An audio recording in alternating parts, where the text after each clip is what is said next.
L'histoire du Shabbat de cette semaine, c'est un superbe témoignage qui nous a été envoyé par Patrick, un fidèle de Torah Box, et qui s'est déroulé il y a 20 ans. C'est l'histoire de David, un jeune homme qui habite à Marseille. Il vient d'une famille juive que l'on pourrait qualifier de traditionnaliste. David a toujours ressenti une émouna profonde, une grande foi en Dieu depuis très jeune, sans pourtant être particulièrement scrupuleux dans l'accomplissement des mitzvot, les commandements de la Torah. Une semaine d'hiver, alors que la météo s'annonce exceptionnellement ensoleillée sur les Alpes et en profitant d'un jour férié, je vous fais pas la météo, David organise un week-end prolongé au ski avec des amis.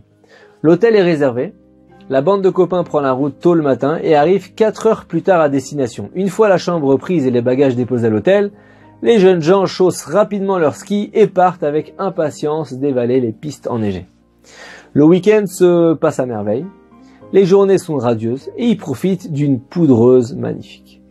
Dimanche en fin d'après-midi, il est temps de rentrer à Marseille. Les amis chargent les valises dans la voiture. David s'installe au volant, il met la clé de contact, il commence à faire tourner le moteur. Et juste avant qu'il ne lève le frein à main, l'un de ses amis l'interpelle et lui dit « David, attends, l'heure de la shkia approche, l'heure du coucher. Faisons mincha, la prière de l'après-midi avant de sortir. » Les amis sont d'accord, ils sortent du véhicule, mais David fait la moue, il dit « Non, j'ai pas envie de faire mincha. Alors faites vite, je vous attends. » Ses amis essayent de le convaincre, sans succès, et ils se rendent à l'intérieur de l'hôtel pour prier. Pendant ce temps-là, David se dit « Bon, j'ai un quart d'heure devant moi, qu'est-ce que je vais faire ?» Il se rappelle d'un coup que la veille, son bonnet en laine était tombé de son balcon sur le toit de l'hôtel, et il n'avait pas pu le récupérer. Il regarde sa montre et il se dit qu'il a largement le temps d'aller tenter de retrouver son bonnet. David descend de la voiture, parvient à escalader le toit de l'hôtel. Il réussit à attraper son bonnet, mais en redescendant, il glisse sur le toit recouvert de neige. Il arrive heureusement à se rattraper de justesse avec sa main pour pas tomber, mais elle heurte violemment le rebord tranchant du toit. Il hurle de douleur. Il voit que sa main est ouverte de haut en bas. La blessure est ultra profonde. David voit la neige maculée de sang et il commence à se sentir mal. Une personne qu'il a entendu crier appelle les pompiers qui rappliquent rapidement sur les lieux de l'accident et devant la gravité terrible de la blessure, il décide de le transférer aux urgences de Saint-Jean-de-Maurienne en Savoie. Dès son arrivée aux urgences, David est inquiet. Il se demande comment il va être pris en charge dans ce petit centre hospitalier. Il rencontre le médecin qui va s'occuper de lui, un monsieur âgé qui blêmit tout de suite en voyant sa main. Il explique rapidement à David qu'il y a un risque de perte de motricité, voire d'amputation. Pour David, c'est le coup de grâce. Au lieu d'être tranquillement dans sa voiture avec ses amis sur la route du retour, ou de prier mincha avec eux la prière d'après-midi, le voilà qui s'apprête à subir une perte physique particulièrement handicapante. Le médecin tente une auscultation rapide de la main et il demande à David « Vous savez qui je suis ?»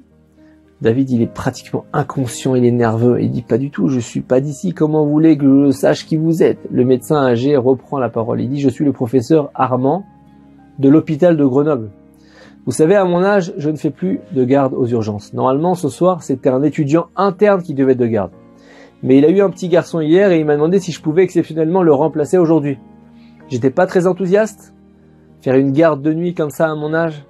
Mais c'est un étudiant que j'apprécie vraiment, alors j'ai accepté. » David essaye de l'écouter malgré la fatigue et le mal. Il comprend pas du tout où le professeur il veut en venir. Il n'a pas le temps de réfléchir. Mais le professeur il reprend la parole, il dit « Vous le savez pas encore, mais dans votre accident, vous avez une chance inouïe. Ma spécialité, c'est la chirurgie de la main à l'hôpital de Grenoble. Je vous vois arriver avec cette blessure grave et dans ce cas-là, c'est la rapidité de la prise en charge qui fait tout. Je vais m'occuper de vous très vite et soyez rassurés, c'est ma spécialité. » David est pratiquement KO. Mais il sent quelque chose d'assez surnaturel dans l'atmosphère. Cette blessure grave qui intervient pendant que ses copains sont en train de prier mincha se transfère dans un petit centre hospitalier des Alpes et sa rencontre fortuite avec un grand professeur spécialisé dans la chirurgie de la main, il trouve ça incroyable.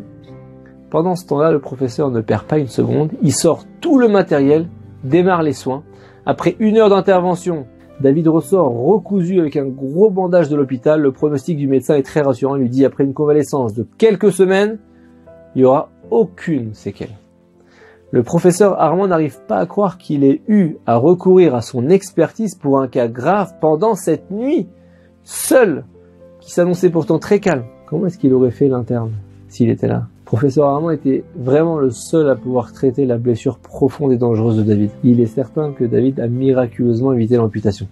De son côté, David a pris place dans la voiture conduite par l'un de ses amis. Il somnole, mais il dort pas vraiment. Il n'arrête pas de rejouer dans sa tête le film des événements. Et là, il se rend à l'évidence, il dit voilà, Hachem m'a envoyé un signe. Il m'a dit tu es sous ma protection. Mais ne dédaigne pas la prière. Et cette histoire revient régulièrement à l'esprit de David 20 ans plus tard quand il prie mincha tous les jours en tenant fermement de sa main gauche indemne son livre de prière. David vit aujourd'hui en Israël, marié, père de 5 enfants qui grandissent dans la Torah. Dieu nous envoie continuellement des signes pour qu'on se rapproche de lui. La force de David, c'est d'avoir su voir le message du ciel, mais surtout d'en avoir tiré très rapidement la conclusion. Parce que la différence entre une personne qui vit un miracle et un autre qui vit un miracle, il y en a toujours un des deux qui en tire quelque chose et qui avance avec ça et qui se rapproche d'Hachem. Notre fidèle nous a écrit ces mots, il nous a dit « Je suis très ému de partager avec vous ces souvenirs ». Et nous lui disons à ce cher fidèle de Torah Box qu'on est très ému de partager sa foi authentique avec toute la communauté d'Internet, que par son mérite, on puisse tous nous renforcer dans le chemin de la Torah, des mitzvot, et que nous puissions tous être au rendez-vous de la prière avec assiduité, à l'heure et avec amour. Shabbat Shalom.